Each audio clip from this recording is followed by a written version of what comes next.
Meus irmãos, após o ritual de cura, então, está aberto mais uma loja e eu passo a palavra para a nossa querida irmã Jolie, para iniciar com a palestra. Fique à vontade, irmã. Peço aos irmãos que fechem seus microfones aí, no final, né, para perguntas e comentários. Aí podem. Uma boa noite a todos. Agradeço a oportunidade de estarmos aqui juntos mais uma vez. Agradeço o convite, né, para que eu pudesse estar aqui falando sobre esse assunto. Quando a irmã Samira me convidou, eu no calor da emoção, né, para variar, coisa de ariano, eu, né, disse que eu gostaria de falar sobre uma alma com sede de Deus. Então, gostaria de começar contextualizando o tema. Ultimamente, a gente tem falado muito sobre essa sede de Deus. Nós estamos estudando o livro é, O Corpo Causal e o Ego, de Arthur Powell, e justamente na página 120 do livro antigo, né, capítulo 22, o capítulo fala sobre Trishna, a causa da reencarnação. E não sei por que se isso mexeu comigo, sabe? E não só comigo, mas com todos nós lá da nossa loja, né? Da loja Paraná. E a gente vem tratando desse assunto, a gente vem lendo, e a gente sempre volta nesse capítulo, porque ele, não sei, ele despertou em nós alguma coisa. E, né, quando a irmã Samira falou se eu não queria dar palestra, me veio, né? Uma alma com sede de Deus. Naturalmente, acho que eu vou estar falando de mim, né? Assim, claro que eu não vou citar meu nome nem nada, mas uma percepção de mim, assim, né? Que eu acabei desenvolvendo esse conteúdo, né? Então, contextualizando sobre o tema, a gente sabe que nós, né, temos muitas dúvidas, muitas indagações, principalmente sobre a nossa espiritualidade, e querendo ou não, uma pergunta não se cala, é uma pergunta que sempre surge conosco, né? Sobre o que é alma, né?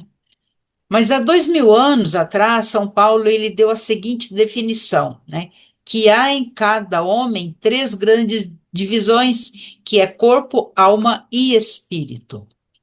E a Sociedade Teosófica, ela vem ao longo dos 150 anos como depositária desse acervo bibliográfico e documentário, e provocando em seus usuários, né, espanto, né, porque a teosofia nos espanta, e eu sinto-me espantada sempre com a literatura teosófica, né.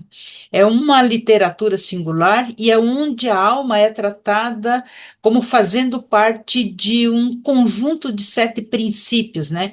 E a função desses sete princípios é de difícil compreensão para muitos de nós estudiosos. E a literatura informa que o corpo é conhecido como personalidade, né? Nós estamos, acho que até carecas de saber isso, né? Formado por manas inferior, corpo astral, duplo etéreo e corpo físico. E a alma é formada pelo princípio mental superior, princípio búdico e princípio átmico. E por fim a gente tem, né, nessa cadeia que a gente consegue acessar, né, espírito que é a Atma, né? Muitas vezes a gente fala o meu Atman e não é bem por aí, né? A gente precisa observar que não é um Atman, não é cada um de nós tem um Atman, né? Mas Atman é universal. E é interessante a gente pensar que nada é separado, né?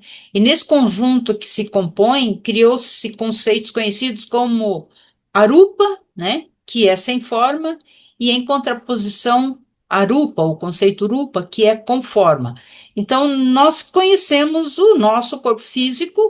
A partir do corpo astral, a gente já não conhece, mas a gente sabe que existe, porque a gente fala das emoções e mental e assim por diante. Agora, nós podemos observar que a humanidade ela vem ao longo dos séculos, buscando através da religião, da filosofia, da ciência, saber quem somos nós. Nós fomos, né, fomos e ainda somos levados a muitas controvérsias, erros e poucos acertos a respeito da vida. O certo é que poucos de nós sabemos, né, considerando o caos que nós, né, o caos presente na nossa humanidade, que é o que buscamos, né? Será que a gente para perguntar o que buscamos? Por que buscamos? E como buscamos? E as regras sociais, elas são aplicadas para que haja harmonia entre toda a natureza que habita esse espaço onde a vida é pulsante entre várias espécies, porque nós estamos convivendo com várias espécies, né? E tudo que importa, na verdade, é um bom relacionamento. Quando não há um bom relacionamento, não há harmonia. Então, nós primamos buscar sempre por um bom relacionamento. Só que a gente desenvolve apegos, muitos apegos, né? E por isso, talvez, nós nos tornamos extremamente egoístas, né? Vivemos, né, por conta do egoísmo, nós vivemos à mercê do medo, né? O medo tem nos levado à violência, né? À tentativa de preservar aquilo que achamos que nos pertence, e muitas vezes a gente não se reconhece mais, nós não nos reconhecemos mais. Basta ver o que a gente tem assistido de ontem para hoje na televisão. Isso significa que os nossos relacionamentos adoeceram. E em meio a esse caos, parece haver uma necessidade interna, né, que tentamos encontrar para aliviar nossa atenção pelas agruras que vivemos no dia a dia. Por um lado, nós sabemos que não é possível a vida isolada, pois nossa liberdade, ela depende da nossa união. Disse que só seremos livres juntos. Se nós não nos ajudarmos, dificilmente nós vamos conquistar a harmonia tão necessária para aplicar a justiça social, bem como a fraternidade, que também é uma virtude inerente a todos os seres humanos, porém permanece velada. Por que será que essa fraternidade a gente não consegue expressá-la, não consegue praticá-la, né? Porque nós validamos em nós a ignorância e são séculos presos à ignorância. Nós precisamos compreender que nós vivemos num oceano de leis. Não há como negar a lei da evolução, a lei da ação e reação, a lei de atração e etc. Causas e efeitos, né, é uma situação constante em nosso meio, assim como a interdependência entre tudo e todos, que é uma realidade. E ainda assim, nós agimos movidos pelo egoísmo em busca da felicidade. Que felicidade é essa que a gente busca? Por que a gente busca viver, né, de forma intensa? E muitas vezes, essa necessidade de viver intensamente, nós rejeitamos outros seres. Será que tudo isso tem sentido, meus irmãos? Onde que está o sentido da vida? A literatura fala da existência de 7 planos de existência que se subdivide em subplanos de um plano. E a explicação para a nossa reflexão depende se há um sentido nessa ideia ou não. Porque se nós percebermos que não há sentido nisso que se fala de 7 planos de um pensamento que se desdobra, talvez a gente não valha muito a pena a gente, né, dedicar tanto tempo de estudo numa coisa que não faça sentido. Mas, se faz sentido para nós, é importante que a gente se dedique nessa pesquisa interna. Nós chamamos campos de evolução a esse universo material onde nós estamos inseridos. Falamos sobre espírito e matéria, pensamento divino e substância primordial. Como compreender a ideia de Deus? Como é que nós podemos desenvolver a compreensão de Deus, né? Mas não é desse Deus antropomórfico que as religiões falam. A gente talvez, até o final da nossa fala, talvez a gente tenha um pouquinho, né, da compreensão do que seja Deus.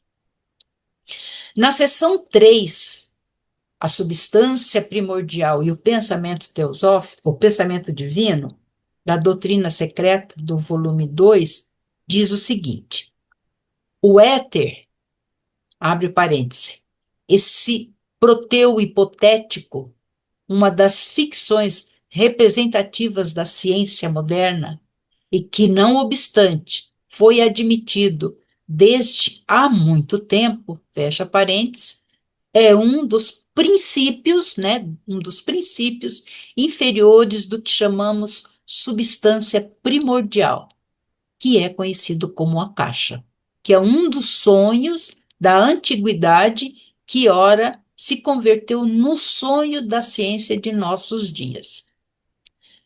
O éter é a maior e a mais ousada das especulações que sobrevivem dos antigos filósofos.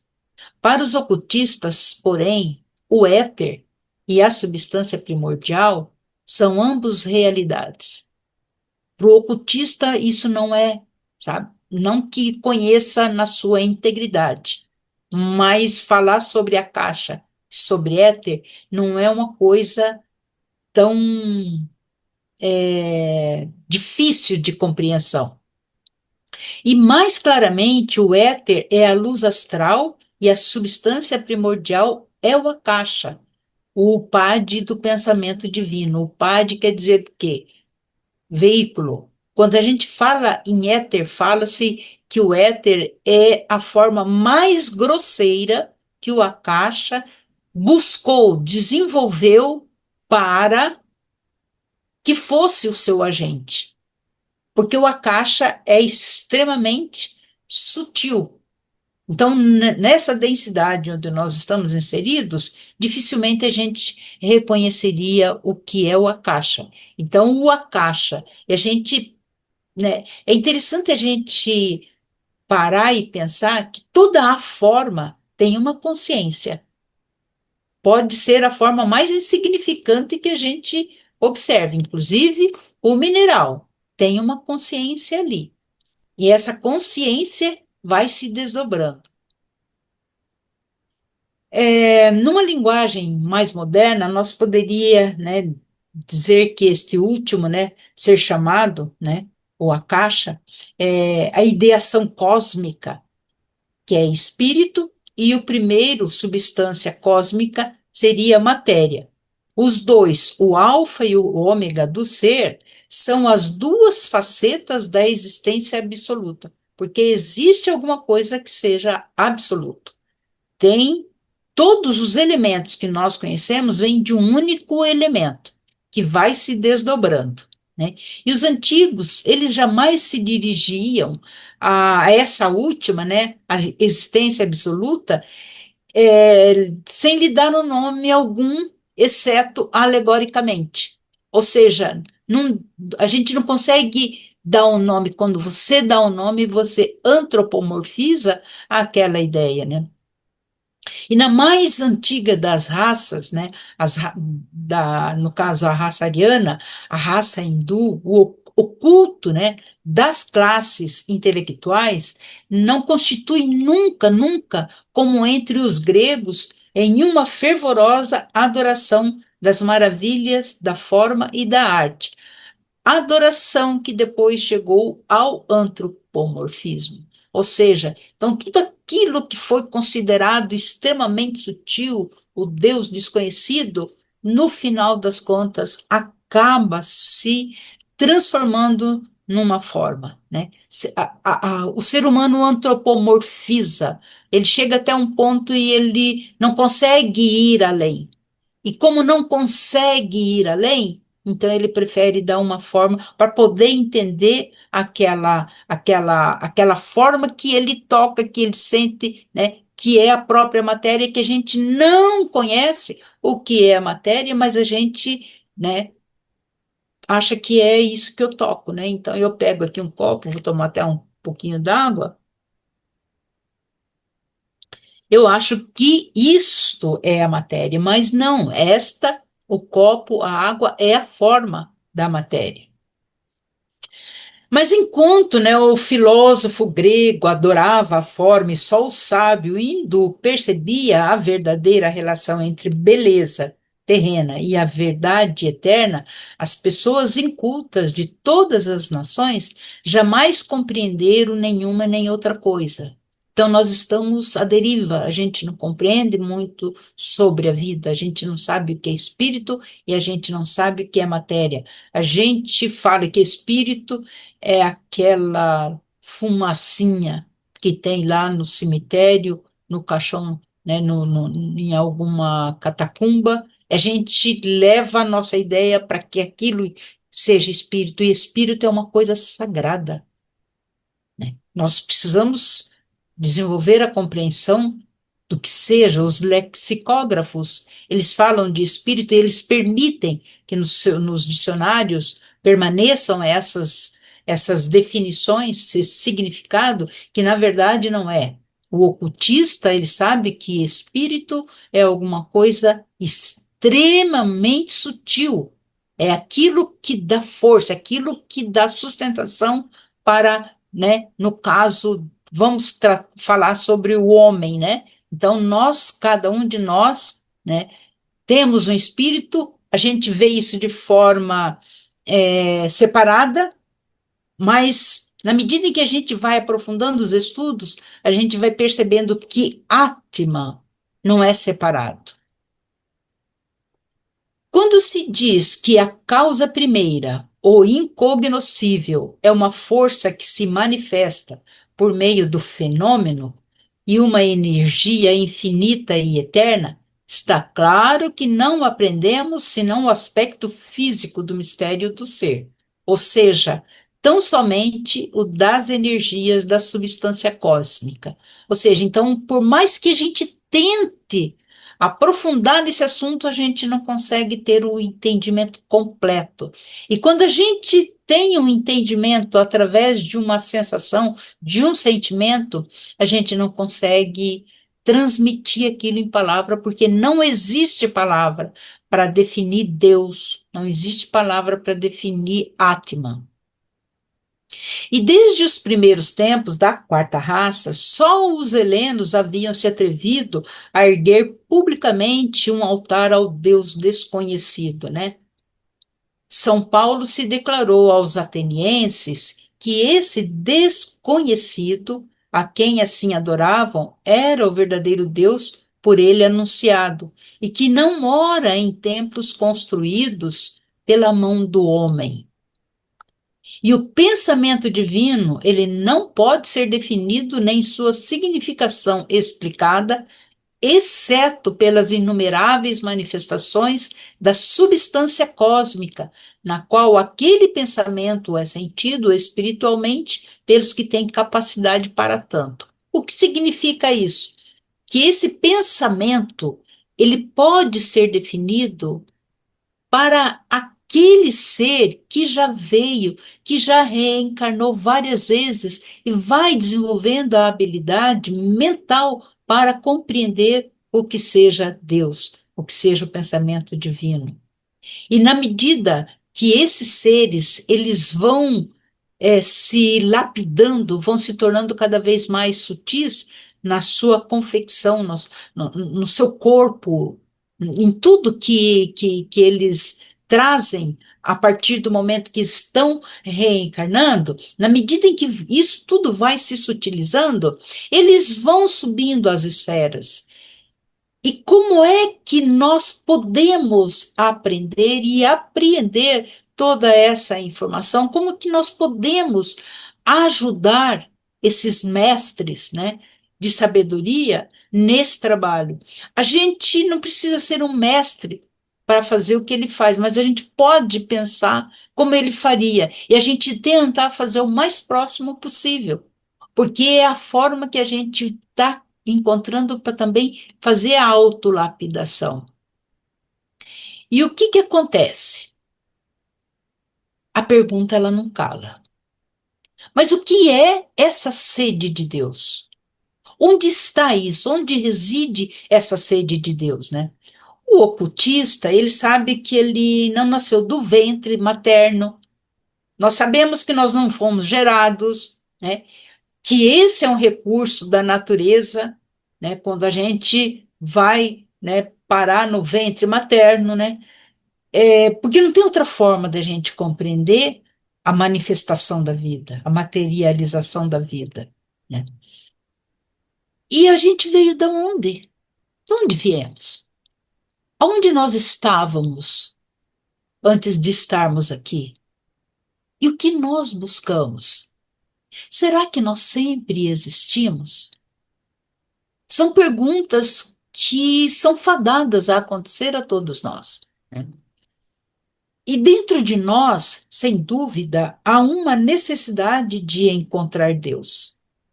E essa saga, ela vem desde o reino mineral, quando o esforço era direcionado, ou é direcionado para aqueles que estão passando por essa vibração, para atingir a beleza de um diamante na tentativa de expressar sua com S maiúsculo, sua beleza, beleza daquele absoluto, né? Então o mineral ele faz toda uma trajetória para expressar-se através de um brilhante, de um diamante. Assim como a experiência para encontrar Deus no reino vegetal e também poder expressá-lo é atingir o estágio de um pinheiro, né, de uma árvore frutífera, de uma rosa desabrochando. No reino animal, o esforço, né, do animal, por exemplo, de um cachorro, é guardar seu dono, é protegê-lo, é não permitir que nenhum mal, nada de ruim aconteça a ele. Então vocês veem que no reino mineral, no reino vegetal, no reino animal, existe um esforço, existe uma saga dessa consciência na busca de expressar aquilo que nós não sabemos o que é. Mas é uma sede que nós temos. Todos nós temos essa sede de encontrar esse Deus. No reino humano, agora, nós autoconscientes, o esforço é para encontrar as virtudes da compaixão e fraternidade. São as virtudes mais raras que a gente conhece, né? E o único sentimento que nos faz sentir o que é o amor que vem desvelando e saciando a sede de Deus é essa compaixão, é essa fraternidade. Porque isso nos coloca próximo daquilo que a gente imagina que seja Deus. Que a gente imagina que Deus é um ser altamente bondoso, é um ser altamente fraternal. E a gente quer se aproximar dessa qualidade divina. E a gente busca essa qualidade divina. Então, no ser humano, nós temos uma autoconsciência. Mas para tudo isso, né, nós dependemos do quê? Da alma, né? Portanto, a nossa alma, ela segue nessa jornada a eões nesse propósito. Conseguimos nos desenvolver o suficiente para nos tornar humano, e isso significa que ao final dessa vida, nossa alma não será mais colocada de volta na alma grupo, mas permaneceremos como uma entidade separada. Isso quando que acontece? Quando nós nos individualizamos. Então, quando a gente se individualiza, nós conseguimos conquistar aquilo que nós conhecemos como alma. E essa alma, ela agora, a partir do momento que ela se individualiza, ela vai ter a responsabilidade consigo própria Ela já não faz mais parte de uma alma grupo, né? Então, esse trabalho a ser desenvolvido agora é como se todo o trabalho, toda a ação praticada, ela que vai ter que responder por si própria, né? A alma. E o nosso corpo causal, corpo das causas, ele deve ser alimentado e bem alimentado com as virtudes necessárias para saciar a nossa sede, porque nós estamos com sede de Deus. E a descida do nosso ego, aquela alma do homem, que é apenas uma manifestação parcial do Espírito Divino, é o símbolo da antiga mitologia grega na ideia do cráter, né, entre parênteses, que é a jarra redonda em forma de taça, na qual os gregos e romanos antigos eles misturavam vinho e água, né, que tem a ver também com o cálice, a história do cálice medieval do Santo Graal, pois o Graal ou o cálice, ele é o resultado perfeito de toda a evolução inferior, no qual é despejado o vinho da vida divina, para que a alma do homem possa nascer. Então essa simbologia, ela é muito bonita, ela é interessante, porque dá a entender o nascimento da nossa alma. E a nossa alma, ela já nasce com a sede de Deus. E aquilo que nós compreendemos como tendo sido a alma de um animal, se tornou, no caso do homem, o que é denominado corpo causal, na porção superior do plano mental. E um veículo permanente ocupado pelo ego ou alma humana, e tudo o que foi, é apreendido em sua evolução, ele é transferido para esse novo centro de vida. Assim que a gente conquista, através da simbologia do Santo Grau, a conquista da alma. Então, esse centro de vida, ele se especializa na busca desse Deus.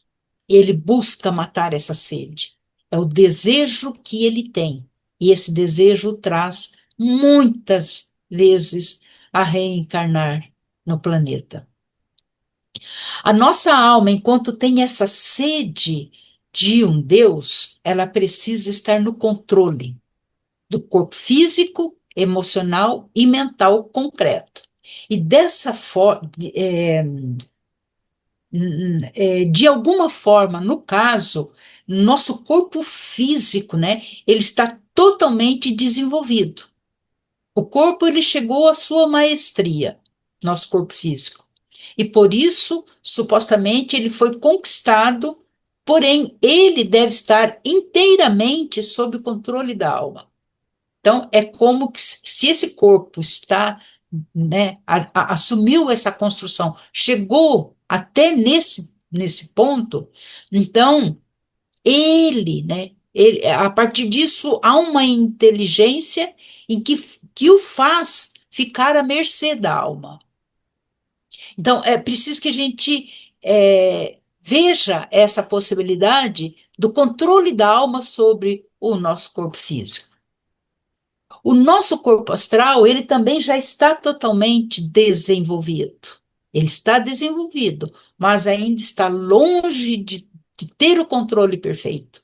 Nós não temos controle, né, sobre as nossas emoções, nós somos vítimas das nossas emoções, né?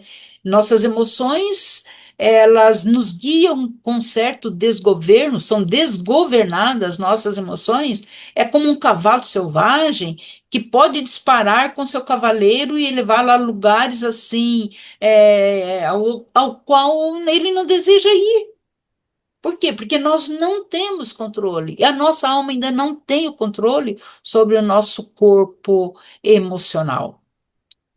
E a alma, ela vem lentamente, né, controlando os veículos da personalidade com a finalidade de que eles se tornem um com ela. Esse é o propósito da alma. Lembre-se que nós estamos falando da sede. Nós queremos matar a sede, né? A sede desse Deus. E ela virá, né? Virá um tempo, no caso, que assim como a alma e o nosso corpo se tornaram um, o espírito e a alma se tornarão um por sua vez. Então, nós veja que a gente está vindo de uma longa jornada. Lá a gente passou pela vibração dos elementais, depois mineral, vegetal, animal, e agora já estamos, né, vibrando no corpo de um homem, né? Mas veja a saga, são eões. A gente não consegue mensurar a quantidade de anos que a gente está nessa labuta. E quando a unificação do ego com a mônada for alcançado, o homem terá atingido o objetivo de sua descida à matéria. Há um propósito por estarmos aqui. O problema é que a gente se lambuza, a gente se identifica com a matéria, né? E a matéria, ela tem como objetivo levar o espírito ao encontro de si mesmo. Eu acho isso lindo. Para mim é uma poesia, né? E não tem espírito que não esteja envolvido pela matéria e não tem matéria que não esteja sendo animada pelo espírito em busca de Deus, né? Lembre-se que nós estamos falando dessa nossa saga, né? Minha alma tem sede de Deus. A verdadeira vida e objetivo da alma é a obtenção do adeptado. Todos nós estamos buscando esse adeptado. A gente está buscando a compreensão do que seja o adeptado, a gente se tornar um adepto, mas qual o propósito de buscar esse adeptado? Sair do caldeirão quente? Ou se colocar melhor perante os outros? Não. A alma que tem sede de Deus, ela não busca o adeptado só para isso. Ela busca o adeptado para se tornar um servidor. E em sacrifício, essa alma se coloca.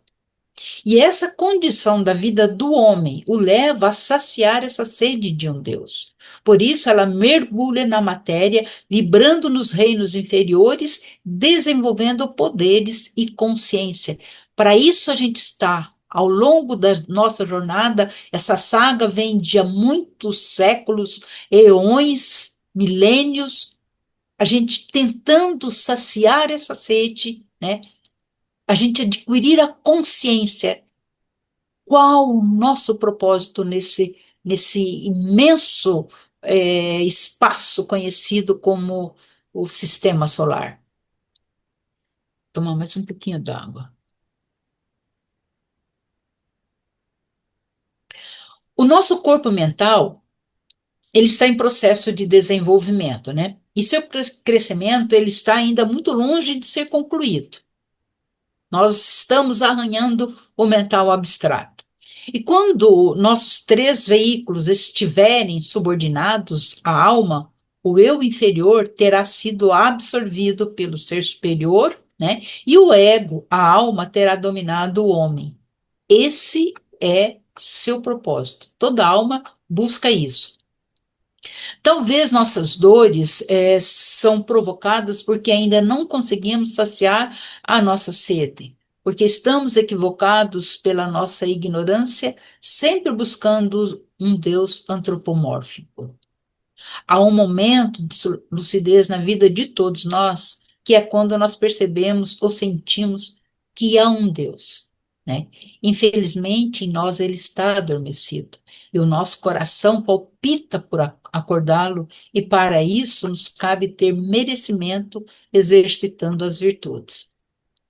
Esse Deus do qual a gente está buscando, que a nossa alma busca, sempre esteve presente em nós, mas nós sempre o procuramos fora. Esse é o problema, né? E nós somos, né? A literatura fala que nós somos 7 em 1. Isso significa que são 7 estados de consciência. Gente, olha quanta coisa que nós temos a nosso favor. E a sede de um Deus só pode ser realizada dentro da consciência íntima de cada buscador ou de si mesmo. Porque cada um de nós é responsável pelos teus atos. E cada um de nós deve encontrar, né, matar essa sede, mas a gente não consegue dizer, né? A gente não consegue expressar essa essa intimidade que nós temos em nós ao encontrar esse Deus, porque não tem palavras. Não é porque o outro não merece ouvir, é porque não tem palavras para a gente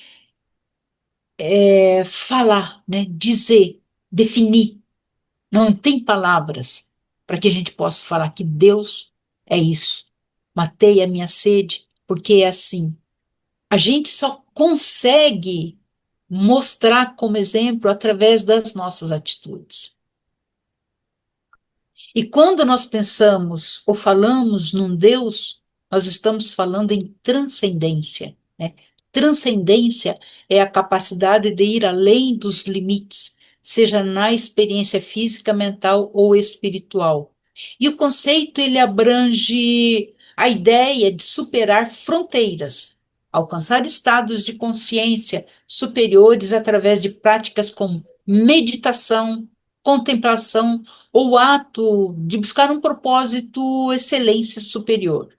E na religião, refere-se a uma existência que supera o mundo material e físico como divindade.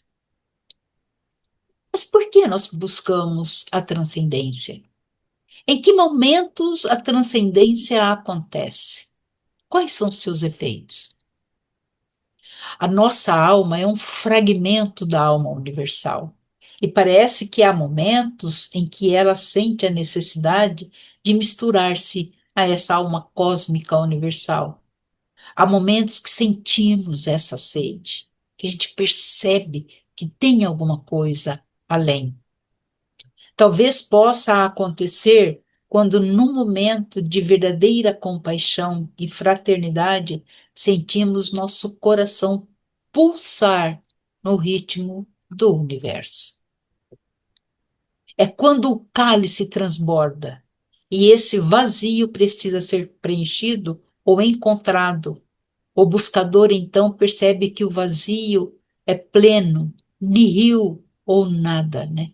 Nihil é, portanto, sinônimo de princípio impessoal divino, o infinito todo, que é não ser ou não coisa para Brahman, né? Então, que é isso? Que é esse princípio impessoal? Como é que tem seres que já acessaram essa ideia através da meditação, através da contemplação? Vocês percebem que quando a gente está diante de um pôr do sol, de alguma coisa inusitada, a gente fica em êxtase e a gente não consegue transmitir aquilo que a gente sente, porque não tem palavras para transmitir. Não existe palavra que alcance, né, o significado daquilo que a gente sente quando a gente fala de Deus, quando a gente fala dessa sede, quando a gente fala da divindade, quando a gente fala do amor, quando a gente fala da fraternidade. E a realidade superior, ela é um estado de êxtase. Quando eu falo em realidade superior, estou falando em letra maiúscula, né? É um estado de êxtase sublime de felicidade. Não é um estado de palavra, de discriminação. E não se pode entrar, no caso assim, é, como é que eu posso dizer?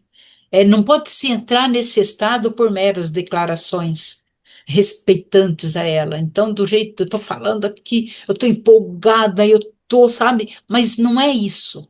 É muito mais que isso. Cada um que sente vai saber o que é e vai saber que não tem como explicar, né?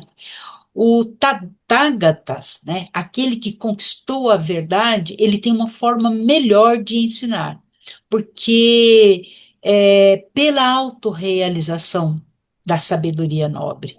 Quando a gente lê o livro do Ika Taimini, O Segredo da Autorrealização ali, os parágrafos que ele fala, eles são tão profundos, e você lê aquilo, você entra em êxtase.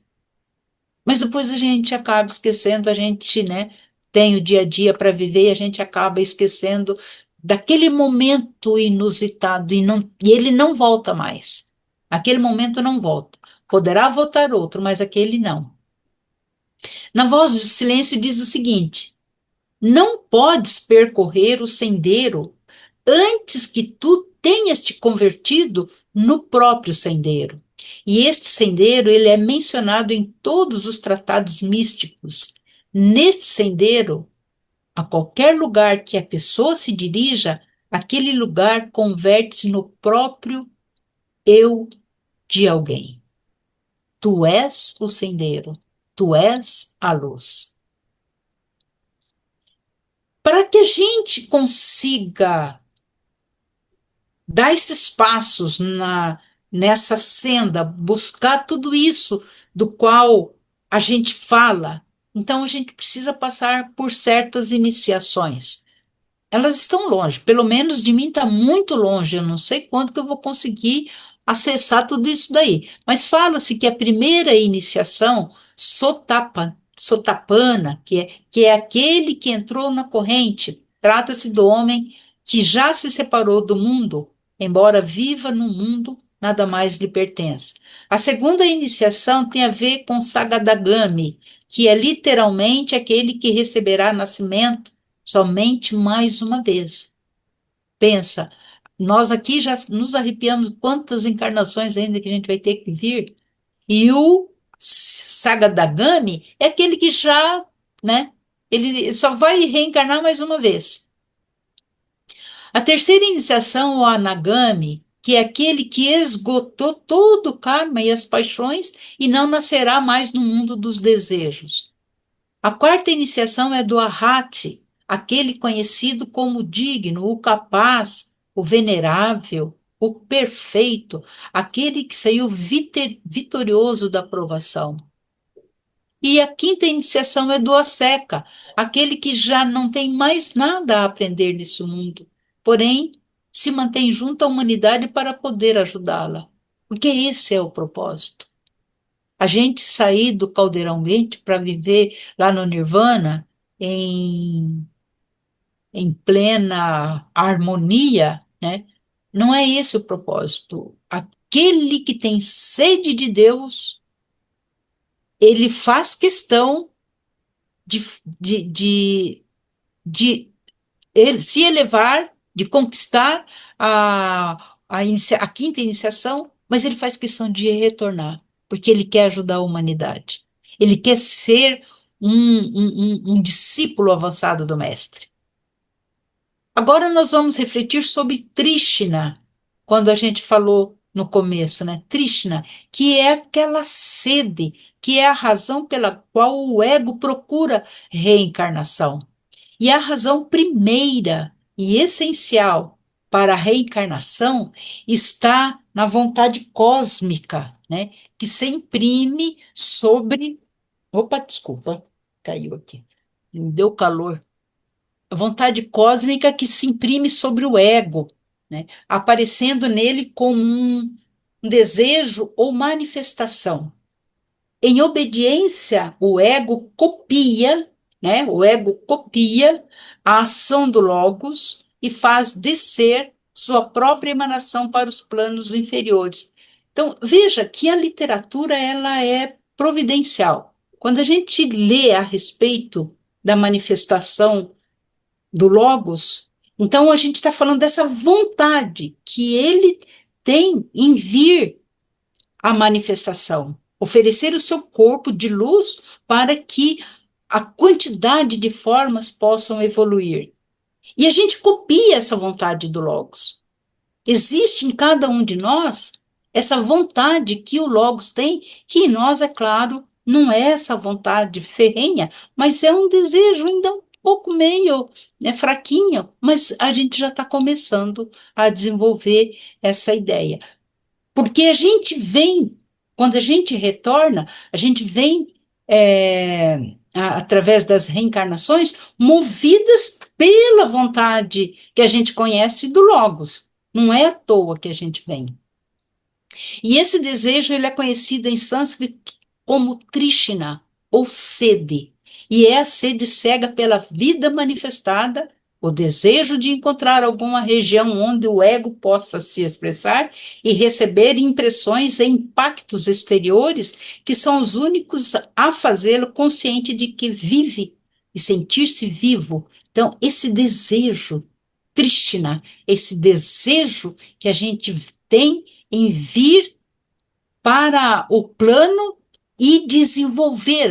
A gente quer alguma coisa, todos nós queremos, mas na maioria das vezes a gente nem sabe o que a gente está querendo, mas a gente quer saciar essa sede e ela vai se ficando cada vez mais clara para nós na medida em que a gente vai, né, reencarnando e nessa mesma vida, a gente está clareando para nós cada vez mais um pouquinho sobre essa sede que nós sentimos desse Deus, né? E na realidade, não se trata do desejo de viver no sentido comum da palavra. É uma manifestação mais perfeita. É um desejo de se sentir mais completamente vivo, ativo.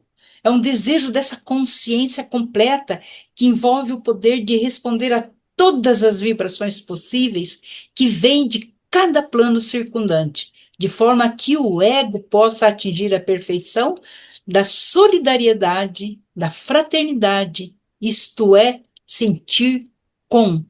Então, esse desejo, essa sede que a gente tem, que o nosso ego, que a nossa alma provoca em nós, é exatamente essa sede de ser fraterno, essa sede da solidariedade, essa sede de ser um veículo do bem.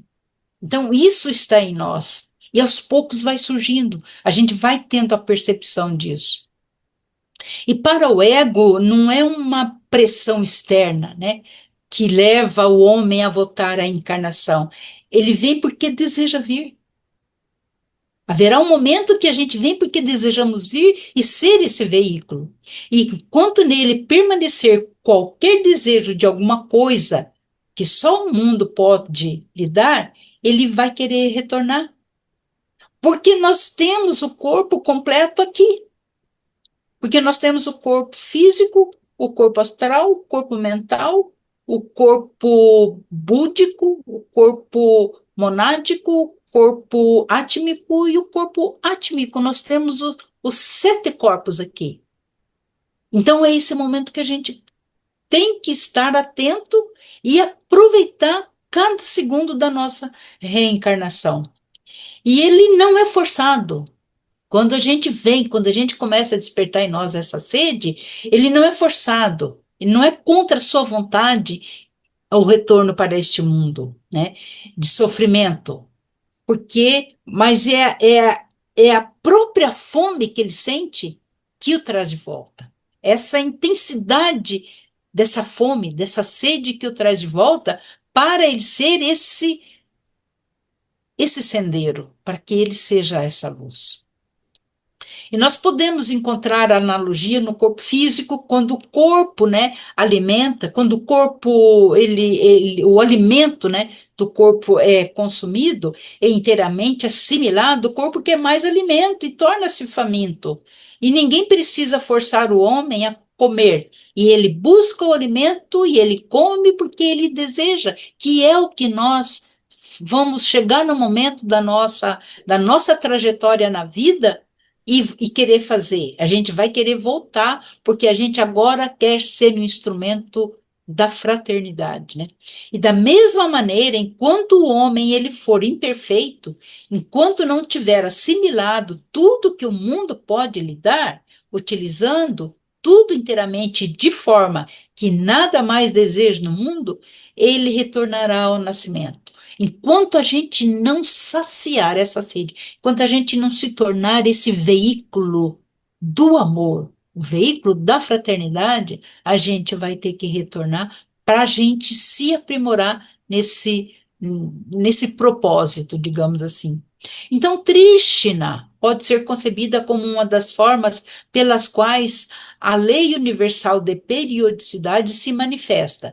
Na filosofia esotérica, essa lei ela é reconhecida como se estendendo para a emanação e reabsorção do universo, a noite, né, o dia de Brahma, a expiração, a inspiração do grande sopro. Porque a gente já sabe que para Brahman, a gente já sabe que a realidade absoluta se oferece, se desdobra para que a gente possa ir em encontro de nós mesmos. Por isso os hindus descrevem Deus, né, o Deus do desejo, como impulso para a manifestação, kama, e é no Rig Veda que é a personificação desse sentimento que conduz e impele a criação. O desejo surgiu nele em letra maiúscula, nele no absoluto, que era o primordial germe da mente e que liga a entidade com a não entidade. Na doutrina secreta, Kama, desejo, é essencialmente o anelo por uma existência senciente, ativa, existência de vívida sensação, a agitada turbulência da vida apaixonada. Então, nós precisamos estar apaixonados pela vida. Não é apegados, mas apaixonados pela vida, por essa vida maravilhosa que nós estamos inseridos. Tudo nós temos neste plano. Esse plano é maravilhoso. E quando os problemas vêm, é porque nós o buscamos, nós que conquistamos os problemas. E quando a inteligência espiritual se põe em contato com essa sede de sensação, sua primeira ação é intensificá-la. Como diz de sua própria essência, eles enchem, isto é, intensificam o kama, o desejo. Assim, tanto para o indivíduo como para o cosmos, kama se torna a causa primária da reencarnação. À medida que o desejo se diferencia em desejos, estes se encadeiam o pensador à terra e trazem-no de volta, tempo após tempo, para o renascimento. Até que a compreensão de Brahman seja alcançada, haverá sempre Trishna, o desejo. Quando o homem assimila tudo quanto adquire e faz disso parte de si próprio, então Trishna surgirá e o levará a buscar novas experiências. De início, essa é uma sede de experiências externas. E nesse sentido, Trishna geralmente é empregado. E há, contudo, uma outra sede mais aguda, bem expressa na seguinte frase: minha alma tem sede de Deus. Sim, sede, mas de um Deus vivo. Essa é a diferença. A sede deve ser de um Deus vivo. E essa é a sede da parte para encontrar o todo a que pertencemos. Se pensarmos na parte como proveniente do todo, com o qual jamais perdeu o vínculo, há então uma certa força retrátil que tenta trazer de volta a parte. O espírito que é divino não pode encontrar satisfação permanente fora da divindade. É essa insatisfação, esse desejo de busca que se faz raiz de Trishna e que retira o homem do Devachan, ou na realidade, de qualquer condição, até que seja alcançado o fim da busca. Portanto, matar o desejo não é recomendado. O mais correto é a transmudação do desejo. O que se mata, ressuscita. O que se transmuda, estará modificado para sempre. Uma pessoa que esteja em condição muito imperfeita de evolução e mata o desejo, mata ao mesmo tempo toda a responsabilidade de evolução superior, porque nada tem para transmudar. O desejo está morto para a vida presente. o que significa que a vida superior das emoções e da mente está morta durante esse período. A falsa vairagya, desapego, é a repulsa do inferior trazida pelo desapontamento, perturbações ou cansaço de algum tipo. A verdadeira indiferença para com as coisas inferiores resulta do desejo de uma vida mais elevada e produz resultado muito diferente. Transmudar é o propósito. Em A Voz do Silêncio diz que a alma deseja pontos que a atraiam para cima. Matando o desejo, um homem livra-se do gosto pela vida apenas temporariamente. O gosto ainda ali está, latente. No devido tempo, reviverá. Se por outro lado for um homem que progrediu consideravelmente no caminho, ele pode ter alcançado o estágio da meditação, no qual seus poderes mentais são de grande valor. Pode ser capaz, mesmo inconscientemente, de influenciar o mundo e assim ajudar aquele fluxo de energia espiritual que é atraída pelos mestres para seu trabalho no mundo. Minha alma tem sede de Deus. Sim, sede do Deus vivo. Essa é a sede da parte para encontrar o todo a que pertence. Obrigada, pessoas. Aqui eu termino a minha fala e deixo a palavra para vocês agora. Não sei se eu consegui atingir o meu propósito, mas eu queria trazer essa ideia dessa sede de Deus, né? Dessa sede desse Deus vivo que reside em nós, está presente em cada um de nós. E como a gente pode acessar essa sede? Como a gente pode saciar essa sede desse Deus não antropomórfico, mas à luz da fraternidade? Obrigada. Gratidão, gratidão. Parabéns, né? Muita coisa para refletir mesmo. É muito profundo tudo isso. Nos remete até, eu me lembrei que eu achei muito interessante na prática da medicina chinesa, porque você falou que toda a alma tem, toda a consciência tem uma forma, né?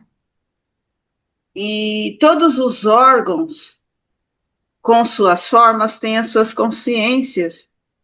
E eu achei muito interessante que aquilo lá, né, que eles praticam, né, tratam através daquela medicina, na consciência de cada órgão. Né? Cada órgão tem uma consciência e tem um temperamento, né, que influencia. Então, achei tudo muito assim ligado, né, e nós não percebemos isso, né, precisamos assim estar juntando, né, os fragmentos das gotas de sabedoria que os mestres vão derramando na medida que a gente, né, consegue receber, se abre para isso. Gratidão imensa para os irmãos que quiserem comentar. Uma... Eu queria falar, porque assim, gratidão à irmã Jo, porque foi uma belíssima palestra, muito profunda. Vou passar dias aí refletindo nela, porque a gente sempre lê, né, na maioria dos textos, pra gente, que a gente tem que se livrar do desejo, que o desejo é ruim, não pode, desejo, desejo, não, não, não. E agora deu um boom, né? Assim, você fala, caramba, em outra oitava, né? Em outra questão. Então, eu sou imensamente grata, porque eu vou começar a olhar de uma forma diferente agora para os textos, né? E para começar a Uhum, entender de uma outra camada, né? De reflexão, porque realmente o desejo, mas o desejo mundano, ele realmente é muito ruim. Mas esse desejo de Deus de estar aqui por amor à humanidade uhum. é desejo também. É. Mas, E aí a gente fica, "Pô, mas dá aquela bugada, mas dá para entender, né? Então, sim, assim, é sim, um desejo tão sublime, tão nobre, sim. e faz um sentido. Enfim, é isso. Eu tô bugada ainda, eu preciso ainda Não, refletir mas mais.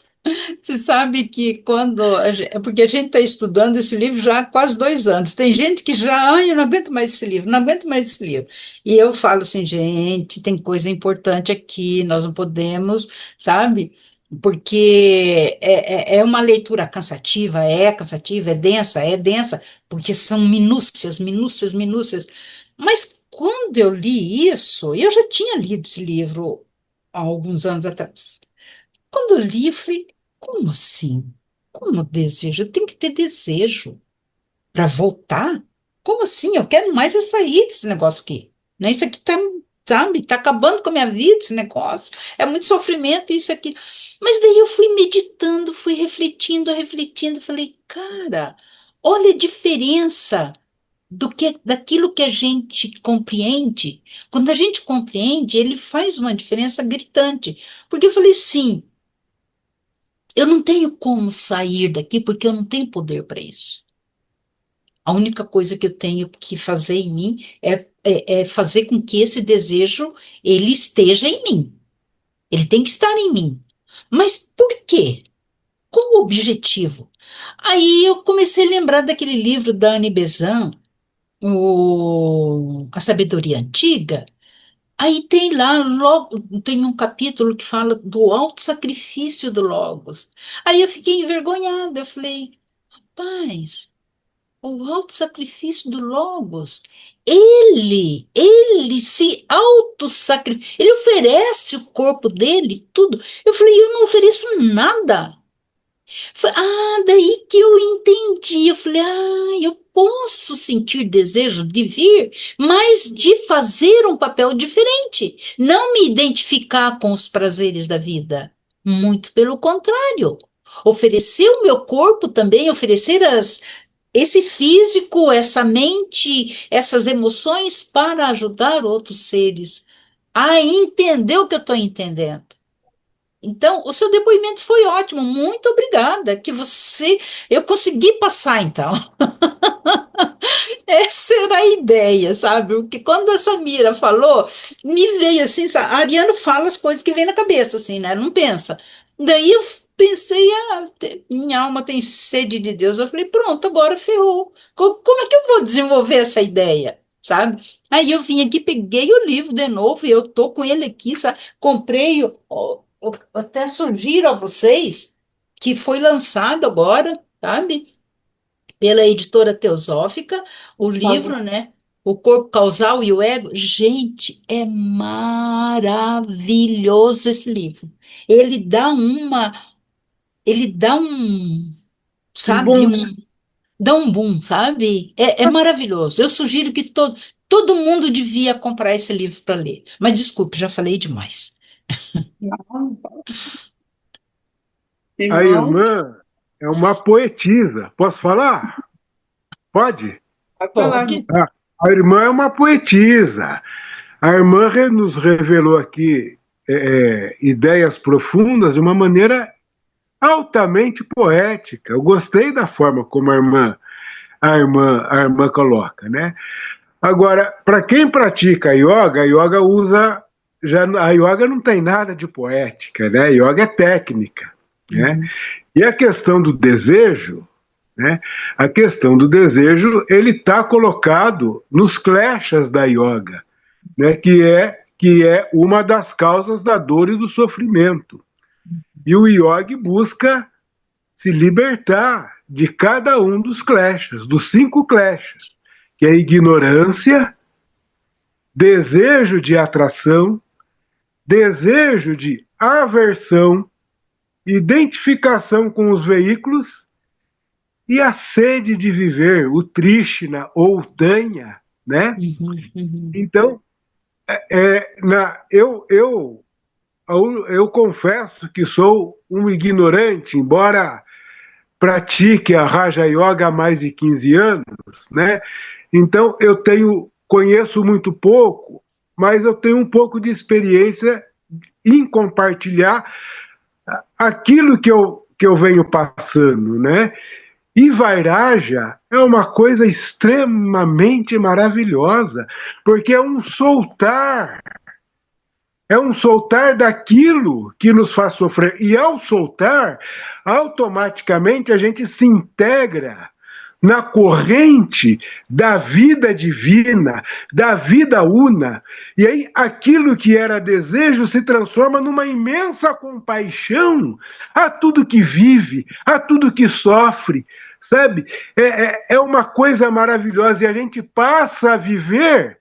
A gente já não se importa mais com o próprio sofrimento, mas há algo interno em nós que nos impulsiona para desenvolver cada partícula de esforço para aliviar o sofrimento do outro, para aliviar o sofrimento do próximo. E quando a gente consegue fazer isso, há uma satisfação muito grande, há uma felicidade muito grande, sabe? Há um contentamento muito grande em aliviar o sofrimento do outro.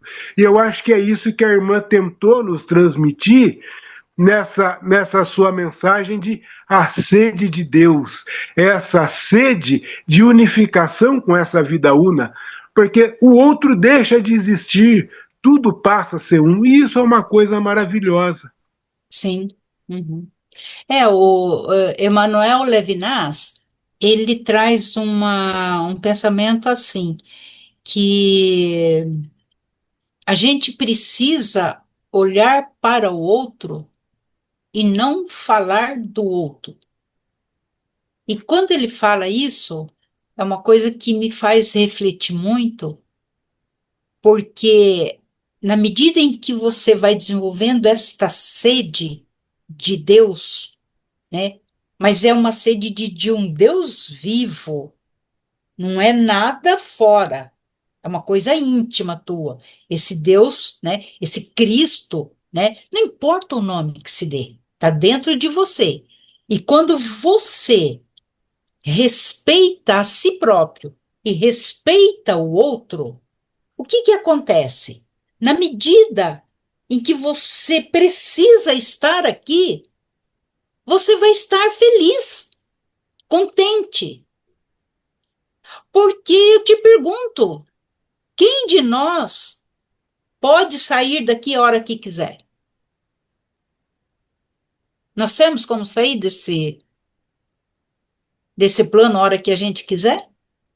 A gente só vai sair daqui quando? Quando a gente saciar essa sede. Quando a gente saciar essa sede de Deus, que reside em nós, pelo menos é a minha forma de refletir. A hora que eu saciar essa sede em mim, saciar a sede não é eu saber tudo, sabe? É eu desenvolver a compaixão. É eu desenvolver a compaixão. Nós temos, a irmã Maria estava falando sobre, né, os órgãos que nós temos. Quantos órgãos que nós temos e cada um tem uma especialização. Cada um tem uma especialização. Os átomos do meu coração, eles têm uma especialização diferente dos átomos do fígado. Mas eles se conversam entre si. Eles estão em profunda harmonia. E eles trabalham juntamente com todos os outros para quê? Para manter meu corpo inteiro, para manter meu corpo saudável. Aí nós, eu, vocês aí, toda essa humanidade, o que fazemos?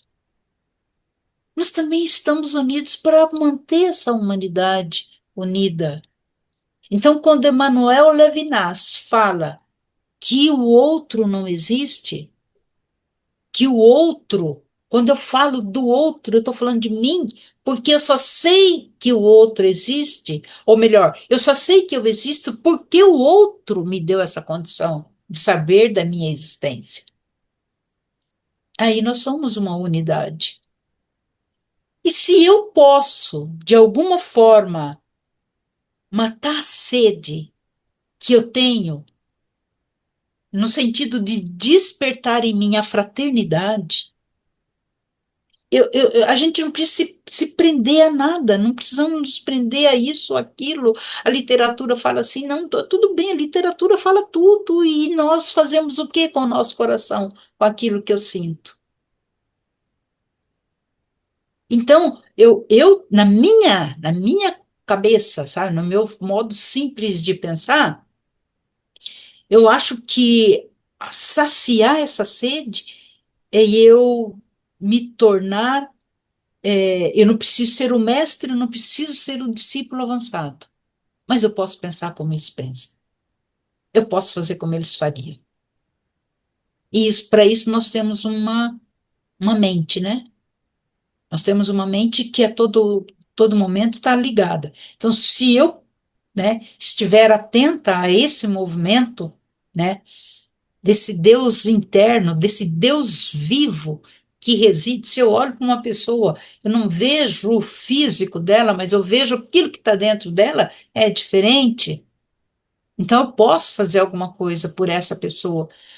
Eu estava lendo, não sei onde que eu li aqui, ainda há pouco, acho que foi hoje, que fala, quando a gente está sentado, né? Ou não precisa estar sentado, quando você pensa no bem-estar da humanidade, você está aqui, você contempla. Você não precisa de nada na tua frente para contemplar. Mas você tem uma memória que você pode contemplar. Eu tenho uma memória lá do sol, lá de Brasília. Quando eu penso naquele sol, eu contemplo aquele sol. Naquele momento eu estou colaborando com a humanidade. É simples. Não é uma coisa, a gente não precisa de muitas técnicas para fazer isso, aquilo. A gente só precisa saber que nós temos esse Deus vivo dentro de nós, que nós temos o amor, né? Não, não, não, eu falo Deus, mas é fraternidade, é amor, não tem nome. Aquilo não tem nome. Blavatsky tem um momento na doutrina secreta que ela fala aquilo, porque não é nem aquele nem aquela, é aquilo. Você não dá nome, mas você sente, né? Como é bom você sentir isso dentro de você, você ter essa sensação, é uma sensação boa. Ela é fugaz, mas ela é boa. Gratidão, Gratidão a irmã Sabine. vocês. Jô, eu não Oi. preciso nem te falar a maravilhosa palestra que você viu. Eu É. até assim fiquei muito emocionada, Oh, minha querida. porque eu penso o seguinte: eu sempre penso, por que que eu venho aqui? Por que que eu estou aqui? Se esse Deus maravilhoso me deu a oportunidade, então eu tenho o privilégio de fazer alguma coisa pela humanidade. Então eu estava lembrando, muitas vezes a gente passa na rua e vê aquele indivíduo na calçada, passando frio, fome, e aí eu olho para dentro de mim e agradeço. Se eu tenho o privilégio de ter uma vida melhor, é porque eu escolhi. Eu fui contemplada. Então eu tenho que desejar o melhor para aquela pessoa, para que ela reencarne numa vida melhor. Então eu fico perguntando: quem eu sou? Por que eu vim nesse mundo? Então, o meu desejo é que todos os seres sejam felizes e que todos possam encontrar essa manifestação divina dentro de cada um. É difícil? É, mas é simples. Você meditando, você buscando, olhando para o sol, aqui da minha janela, o sol nasce e se põe. Então, quando eu olho para ele, eu penso: Deus é maravilhoso. Ele proporciona esse sol para todos. Basta a gente buscar. É isso que eu penso. Uhum. Legal. Ah, muito bom estar com vocês, pessoas. Prazer é nosso. Com relação ao desejo, só me ocorreu agora Hum, que na mitologia grega, o primeiro tema que aparece é o caos. E Eros percorre o caos. Eros, o desejo, é o primeiro. Depois o caos é o segundo elemento que aparece percorrendo o caos. E essa atuação de Eros no caos é o que vai tornar o caos um cosmos organizado. Né? Isso está na mitologia grega. O é, desejo divino. uhum. A gente foi ensinado vendo sempre o lado ruim das coisas, né? Quando a Graziella estava falando, né, sobre como ela via o desejo. Eu também via o desejo assim, de forma, sabe, não não muito saudável, né? Porque, pô, como desejo, né? Mas a gente precisa observar, como a Graziella mesma falou, sobre as oitavas, né? A gente tem que ver as coisas, né? De acordo com as oitavas. Então, quando a gente está vendo a evolução, que ela é diante daquela esfera, né? Uma hora você está aqui, outra hora você está aqui. Isso não significa que quando você está aqui, você desceu na evolução. Não. Você está vivendo aquilo, né? Mas só que você continua evoluindo. Você não vai, quando você está passando por aqui, você não está buscando a involução, digamos. A gente só passa pela involução quando a gente vem através dos reinos mineral, vegetal e animal. Mas, enfim, quando a gente olha para o desejo e a gente vê no desejo o lado positivo, aí a gente consegue fazer alguma coisa.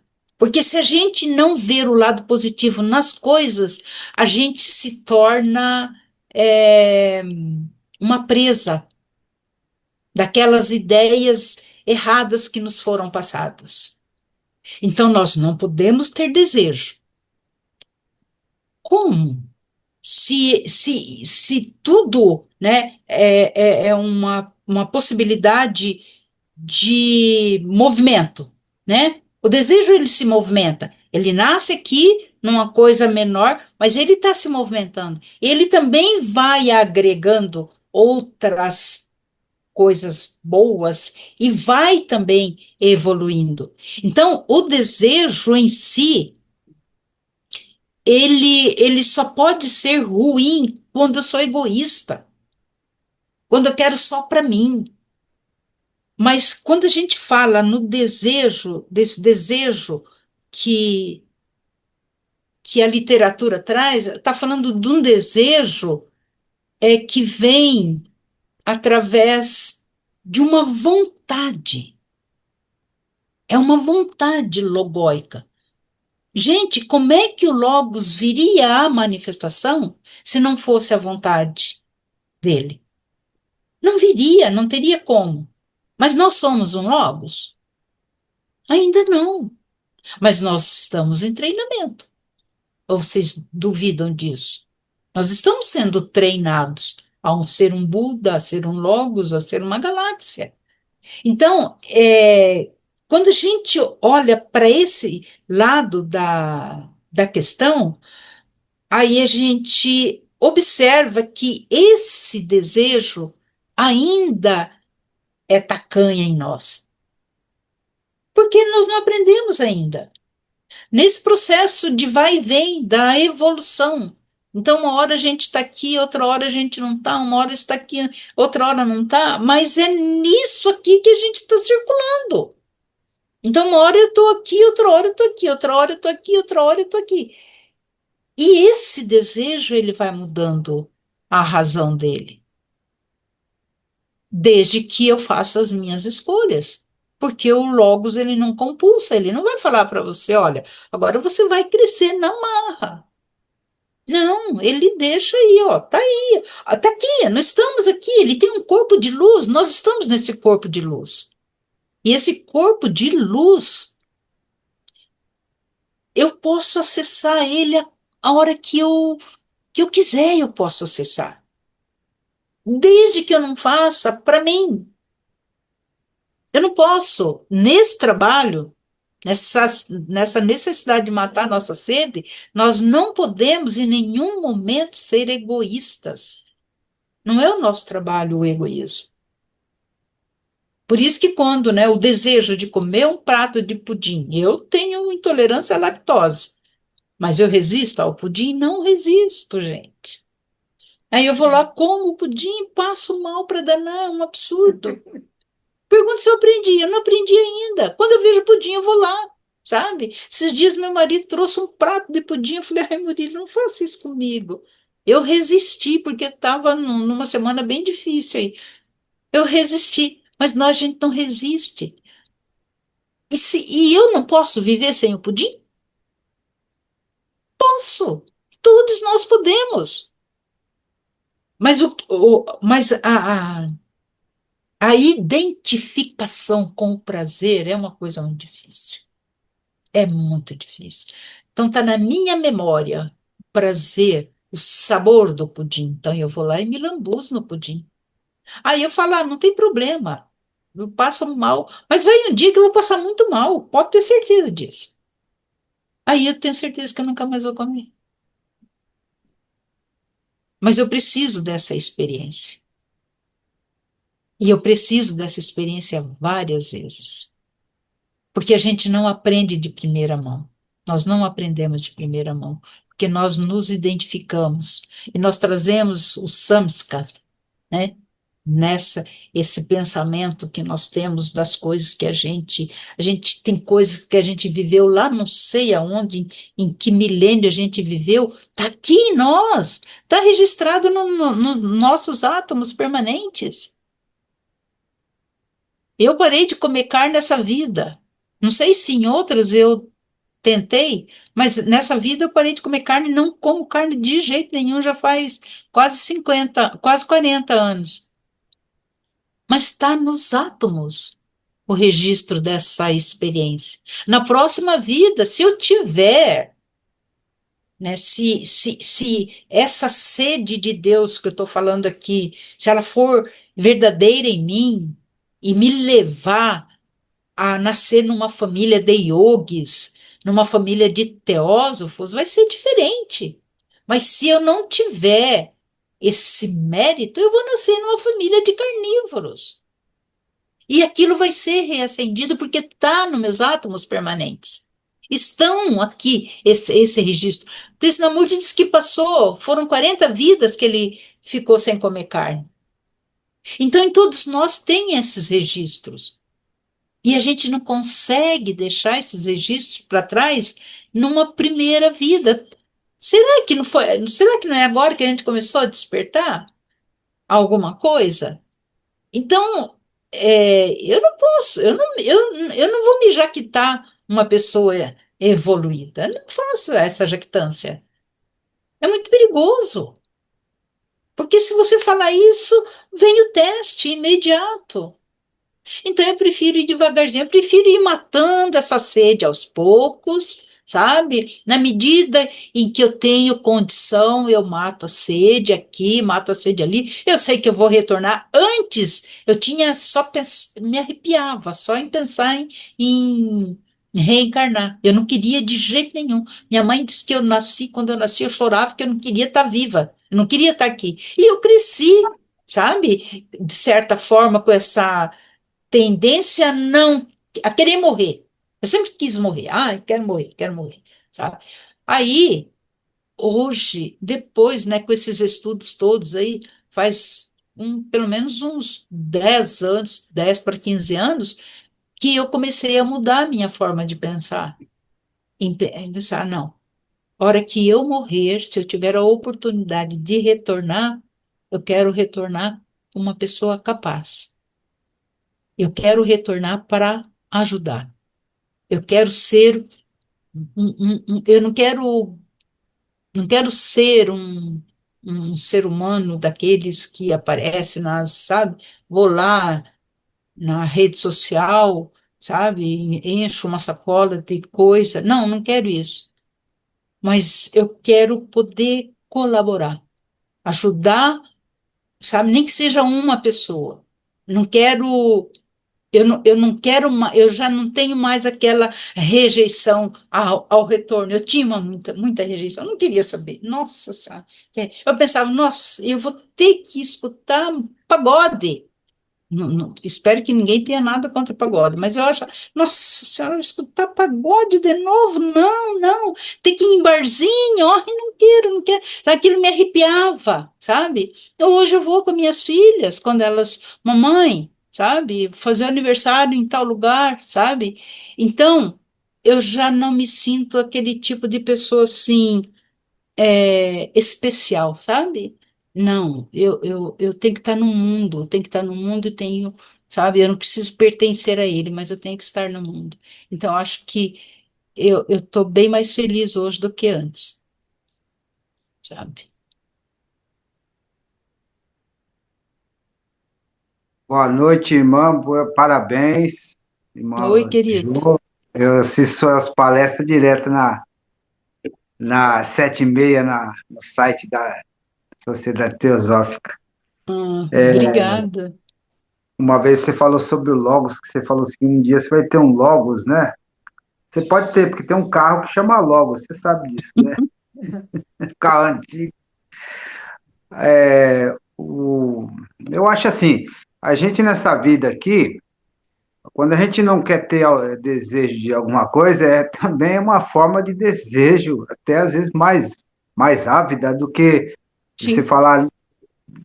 Porque quando você rejeita uma coisa, você está mais próximo dela do que de tudo, sim. né?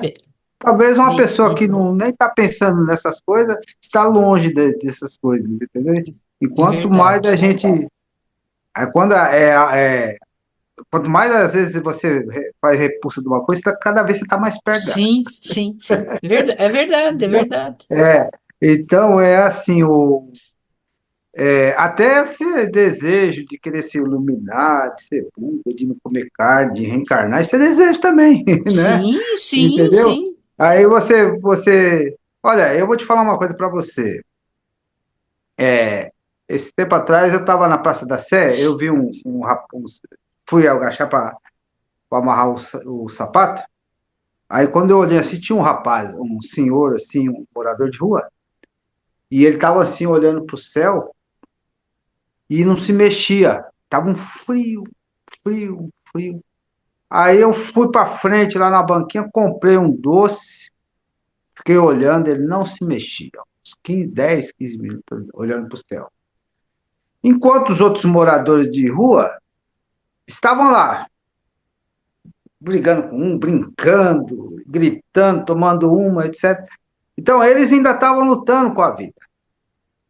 Estavam, às vezes, nosso modo de pensar, às vezes é um modo errado, mas não é, é a vida da pessoa. E ele sabia que aquele senhor estava daquele jeito. Mas eu não podia fazer nada. Mas deu vontade de fazer alguma coisa. Mas ele estava parado, assim, olhando para o céu. Será que eu sou melhor que essa pessoa? Não, Não. né? Pode ser que a gente tanto pouco tempo numa encarnação, pode ser que essa reencarnação pode ser que esteja melhor que eu. Uhum. Aí liguei para uma amiga minha que trabalha na prefeitura, ela falou: ó, você não pode fazer nada, o que você tem que fazer é ligar um 155 e se a pessoa estiver vulnerável e tudo, né? É isso. Você faz isso. Mas eu fiquei com Sim. aquela pessoa na minha cabeça. Mas eu não posso me achar melhor Não.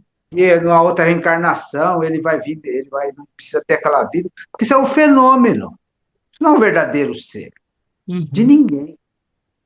Então nós temos o hábito de fazer muita comparação, né? Sim, Pela sim. posição social, pela espiritualidade. Eu sou melhor, eu sou teósofo, o Deus do outro é melhor que o outro.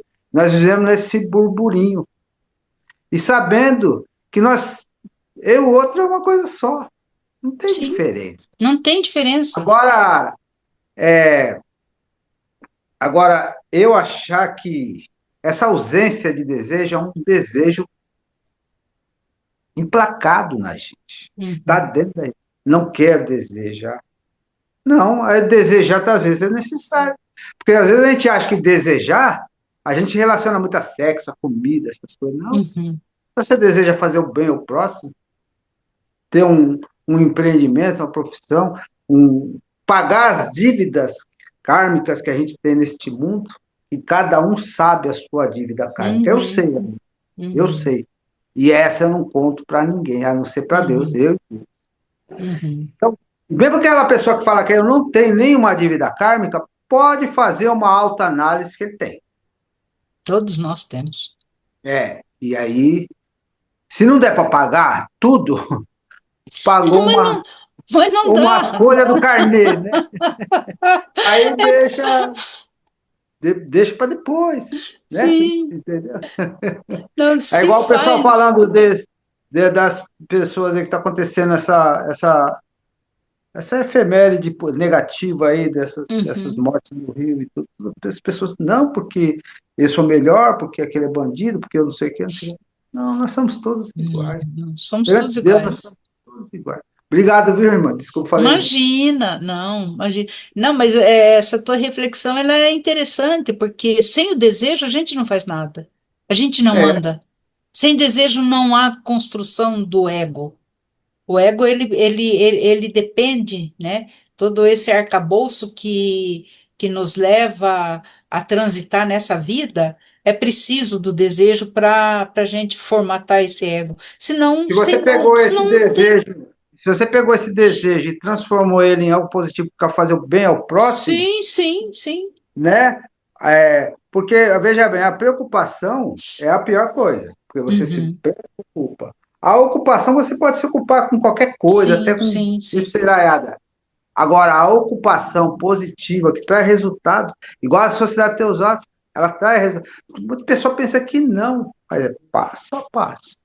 Vai Uhum. trazendo resultado na vida de todos nós. Sim, sim, A sim. espiritualidade, né? Que é muito É. bom. E não tem mais como retroceder. Não, não, eu acho que é daqui para frente, né? E eu acho que na medida que a gente vai assimilando as coisas, que, sabe, não é privilégio também de nenhum de nós, sabe, estarmos nessa condição, sabe? Mas se eu estou nessa condição, eu É tenho que porque você fazer muito trabalhou. mais. E eu tenho que fazer muito mais. Sabe? Exatamente. Isso são conquistas, né? Quando a gente fala sobre o corpo causal, por exemplo, o corpo causal é uma conquista, sabe? Se você pegar ler o livro do Arthur Powell ali, que ele fala como que acontece a individualização, que é uma força que vem do alto e uma força que vem de baixo, e elas se encontram e aquilo ali faz um. Assim, eu fico lendo aquilo, eu falo, sabe? Quando fala, né, melhor dizendo quando fala de Anne Besant, que ela estava lá naquela choça, né? Que o mestre, né?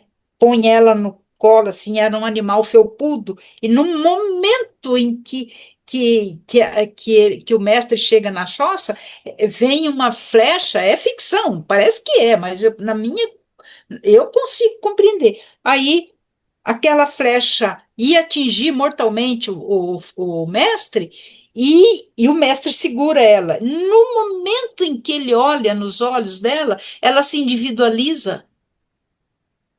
Aí eu fico pensando, meu, como assim? Se individualiza é o quê? É ganhar a alma, é ganhar o corpo causal. Isso é e é a mesma coisa quando a gente sair dessa condição de ser humano e se tornar um mestre. É a mesma coisa. Às vezes a pessoa fala, mas isso está muito longe. Mas, não, cara, não tem problema que esteja longe. Mas é o futuro de todo ser humano. Não é o meu futuro. É o futuro de todos nós.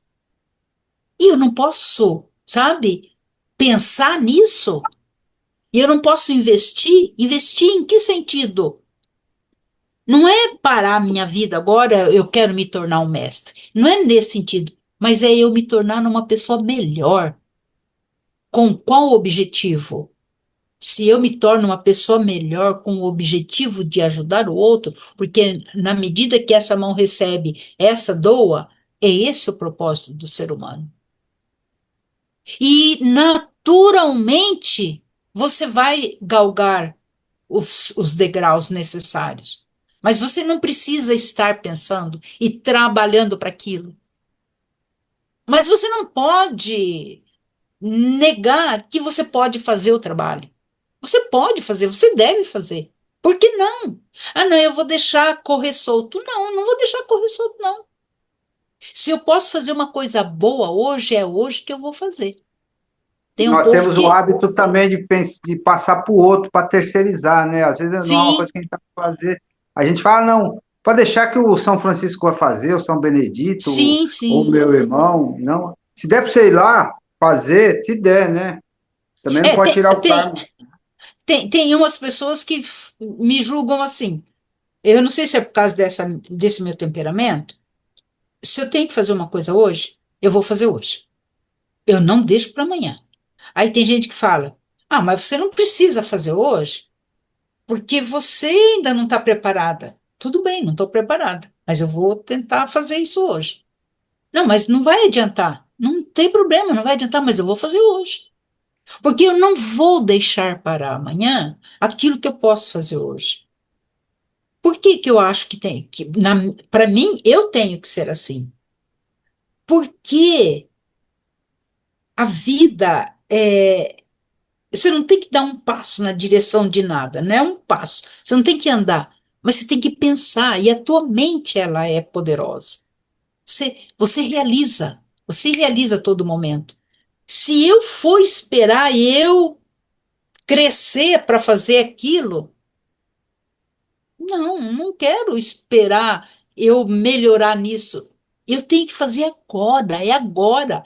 A natureza está me dando a oportunidade agora. E eu não tenho preguiça. Talvez seja isso que me move. Eu sou uma pessoa que não tenho preguiça. É para fazer, então vou fazer. Para realizar, realizo agora. Eu prefiro errar tentando do que ficar na cama e não realizando nada, Isso aí para é um esperar o ensinamento, dia chegar. isso é ensinamento. Krishnamurti falava muito sobre isso aí, né? Você fala, ele fala, não falava muito, não, ele falou sobre isso aí. Que você pode, às vezes a gente tem, fala, eu vou aprender para depois fazer. Vai fazendo e vai aprendendo com a sua própria atividade. Você vai Sim, fazendo. Nem você falou, você vai errar, né? Mas você vai aprendendo. Ah, não, eu não vou sim. fazer isso porque não é da minha alçada, porque eu não sei, né? Vai fazendo, vai lá e tal. Ajudar Não, o próximo, eu acho né? melhor, sabe? Eu acho melhor realizar, sabe? Porque nós não estamos sozinhos. Eu acho que nós estamos sempre sendo orientados, sabe? Eu acho que eh, a natureza, eu acho que a hierarquia, ela nunca te deixa sozinho. Não que você tenha que estar achando que você está, sabe? Não, mas eu não sei, é diferente. É para fazer, eu vou fazer. se é para morrer, morra, sabe? É, Eu- exatamente. se é para morrer, morra. Que eu vou É ficar porque, me grudando nas coisas para não é morrer? porque se uma pessoa, Não, a pessoa vive 90 anos, mas uma vida no marasmo. É melhor você viver 60 e ativo, mano sei pau, lá. né? Mas é isso, meus queridos. Obrigado, querida, obrigado. Chat, Imagina. no chat tenho o irmão Henrique Cesaretti. Parabéns, cumprimentando a irmã. Parabéns, irmã Jô. Gratidão pela bela e profunda explanação. Namastê. Obrigada, querido. Namastê. Irmã Samira. Bom, agradecendo mais uma vez a Jô e os nossos irmãos, teremos na semana que vem uma palestra online. É a leitura do livro. O livro que não vamos terminar esse ano, mas Escola de Mistério da Clara Coach. E Uhum. Semana que vem não tem presencial, Samira? não, semana que vem é online. É uma Beleza, quarta-feira. tá certo. Dia 13 será presencial. E lembrando os irmãos que estamos realizando um bazar para o Natal. Temos vários produtos lá expostos. Sexta-feira eu vou levar os paninhos lá, viu, Samira? Sexta-feira na loja. Sexta-feira eu vou levar os panos lá. Irmã Jô, quando você Ó, for na escola esotérica, por favor, dê uma olhadinha. E tá certo, tá Você certo. está aí, você tá Tá vindo c- para São Paulo, Jô? Tá vindo para São Paulo? Eu quero ver se eu vou. Que dia? Deixa eu ver aqui a minha. Cadê a. Eu acho que tenho um. novembro é dia 22, não é? Não, dia 8. Ah, dia 8. Eu tenho dia 8 aqui. No, Mas novembro é dia 8. precisam Nossa, fazer antes. até agora até nem sei por que que foi marcado antes. Estranho. Bom, e se... Eu vou ver, eu ainda não sei, porque eu ainda eu não tô 100% bem, né, do pé ainda, que eu parei de usar muleta essa semana, não estou usando mais a muleta, mas aí para a passagem aérea tá muito cara, R$ 2.000, sabe? Não Nossa, teria condição, sabe? Para ir de ônibus dá para ir, mas o ônibus daí é meio cansativo, porque são 6 horas, né? Eu saio daqui meia-noite, e chego aí 6 horas da manhã, e daí já venho de tarde, já aí, né? A gente faz os trabalhos, daí já venho de tarde à noite e chega aqui no domingo de manhã. Então, é bem cansativo. Para uma pessoa que já está com 7,3 já não dá mais, né? é isso, tá Já jovem. não, não, mas olha, já sinto, já estou sentindo o peso tô sentindo o peso do corpo já. Mas enfim, eu ainda vou ver se dá para eu ir. Se eu for, eu vou. Daí eu vejo teus Ótimo, produtos aí. isso. E, e pedimos para os irmãos que colaborem, que levem seus produtos. Uma parte será destinada à loja Teosófica Raja Yoga, outra para a parte social da igreja, da Maria Aparecida, e a outra para as pessoas que doarem. Ok? Ok, Então, então, vamos mais uma vez agradecendo a irmã. obrigado. Seja sempre bem-vinda, né, com as suas reflexões, compartilhando esses ensinamentos maravilhosos.